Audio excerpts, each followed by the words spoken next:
to today's auto instruct video on how to remove the front strut off a VE or VF Commodore. For this job you'll need a few tools: breaker bar, shifting spanner, a socket set with a 19mm socket. You also need a 22, 14 and 24 for a variety of different things. These are impact grade sockets because we're using impact wrench. We'll also show you the manual way on how to do things. You also need a 14mm and a small spanner with a 7mm socket, as well as a torque wrench. So this video assumes that you've already put the car on jack stands and you've removed the front wheel off both sides if necessary. We've got another video on how to do that, so check that out. And now we'll move to the engine bay. And this is the first step that's required when removing the strut from the vehicle. It involves this top plate and this nut. So this nut essentially holds the whole strut from falling out of the vehicle. What we want to do is loosen this nut ever so slightly so it's easier to take off later on. But you don't want to take it off all the way, otherwise the entire strut's going to fall down below the car. So depending on your setup, there might be a nut and an internal hex thread, because I've got aftermarket coilovers, or the stock suspension has a flat bolt which you can put a shifter on. In this case, if you've got an impact wrench, it's highly beneficial because you can just put the socket on and shake it off without needing to hold the center still, because usually you have to use a hex key to hold the center and then use a spanner to spin the outside. When you've got an impact wrench, you can ever so lightly spin the nut, and all I've spun is about halfway up, so it's still holding perfectly fine. And now we'll move on to the underside of the vehicle. So the second step is to get your 14mm spanner and the 7mm small socket. This is a ratcheting spanner, which is really helpful for this job. So you slide the ratcheting over onto the nut and use the 7mm to hold the center. And you essentially go in opposite directions. In this case, I know that this nut is pretty loose to begin with, so I won't need to hold the center. So if I can just crack it, and it's actually coming off really easily. You'll find when you've got a car that's been it's just a bit old, and these nuts get a bit dirty, you'll have to hold the center and use the spanner to get it off the entire way. And then the sway bar should just pull out of the socket and then just sit to the side like that. So the third step is to remove the brake line and the wheel speed sensor cable. This wheel speed sensor cable, the top just pulls out, and this is a clip at the bottom. If you pinch the back of it, you might need some pliers and push it out, it will fall out. After you've done it a few times, it tends to get a bit loose and pops out anyway. With the brake line, you actually need to spin this generally anti-clockwise, about 45 degrees, and then it will slide out of this groove. It's not exactly easy like that, and pull it out. It essentially has a square bit inside the round section, which just to line up and then slide out.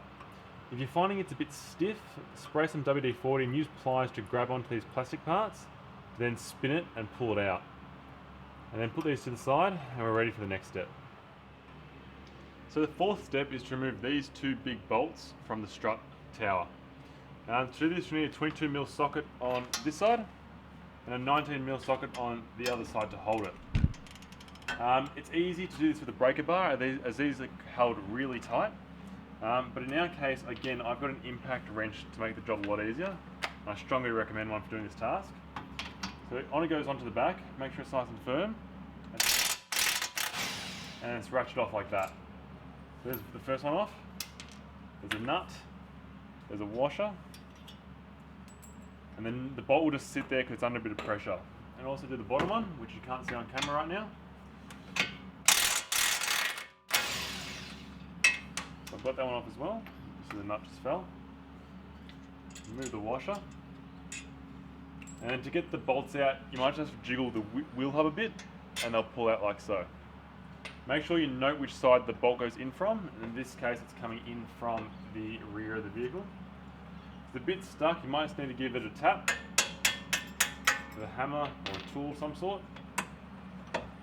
And a bit of a pull, and it will eventually pull out. You might need to lift it up a bit too, there you go. Now it's come out. And this assembly will pull out of the strut now and just sit down like so. I suggest putting something under the assembly to hold it up. and you'll see that in the next clip. So the next step is now to pull the strut out of the vehicle. As you'll note now, it's pretty loose. So it's easy to do this with a friend, but you can also do it by yourself. So with one hand, grab the strut. With the other, you can now undo the nut, which you loosely undid before. So whilst you're holding the strut and pushing it up a little bit, spin the nut.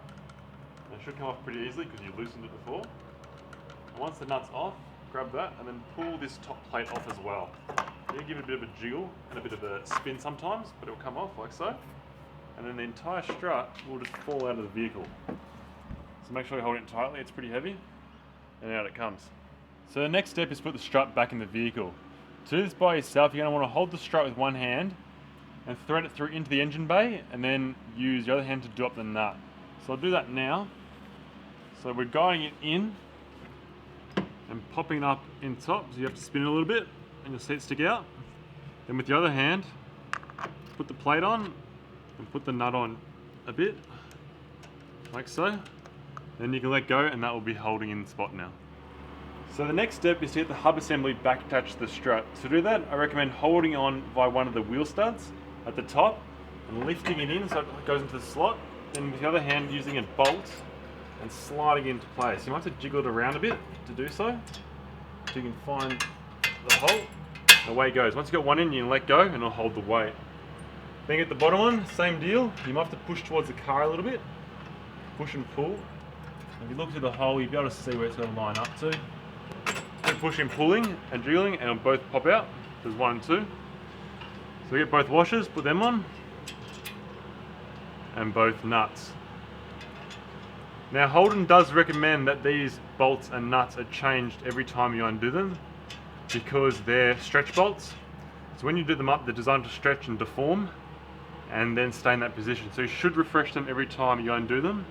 Some aftermarket suspension components may come with these bolts as non-stretch nuts and bolts, so you can reuse them. But in this case, mine are aftermarket, so I can reuse them, so that's fine. So once they're in, get your sway bar, which is the one back here. It's a little bit hard to see in the video, but you'll be able to slide this into the hole that sits up here. Bit of a push and it'll slide straight through. And then you're doing it up with the nut, like we undid it at the start, so just guide it on and do that up. So I'm just sliding on with my hand right now. And then we'll do that up to 50 Newton meters of torque with our torque bar shortly. And we'll also do these up with the torque bar. When you're tightening up these two bolts that go from the hub to the strut assembly, make sure you push firm against the hub so it butts against the strut. And this makes sure the camber adjustment bolt, which is this one, and if you look down this gap here against the strut, you'll see the bolt touching the strut. You need to make sure that bolt is touching to get the camber adjustment right. If you do this straight up, you'll tend to note that the hub assembly sits forward and the camber won't be correct. Then once you've done that, you can use the torque wrench to do these up tightly. So the next step is to torque up all the nuts. So the sway bar end link nut is 50 Newton meters. So with our torque wrench, I'm just doing that up now. There's a click. And with the two large nuts from the strut to hub assembly, they need to be torqued up to 100 Newton meters. The actual manufacturer states 80 on both, then 100 on both, and then turn with a breaker bar 90 degrees. And that 90 degree section at the end gives you the stretch factor, because like I said from before, they're stretch bolts. But in saying that, mine aren't like that, so I can just use my breaker bar here to do them up to the correct setting. So right now I'm just setting it up to 100 Newton meters, which is quite hard actually. So I'll just do that up there. So I've just adjusted the torque bar.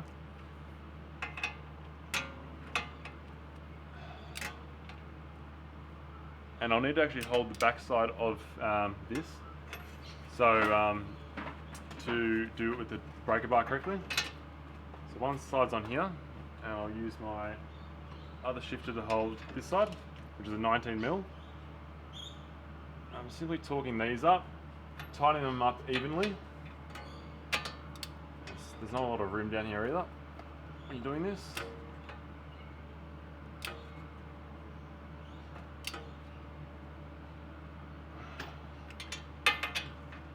Going back to the top one now. Try and do the final torque up. There you go, there's 100 Newton meters of torque. I'm just doing the bottom one.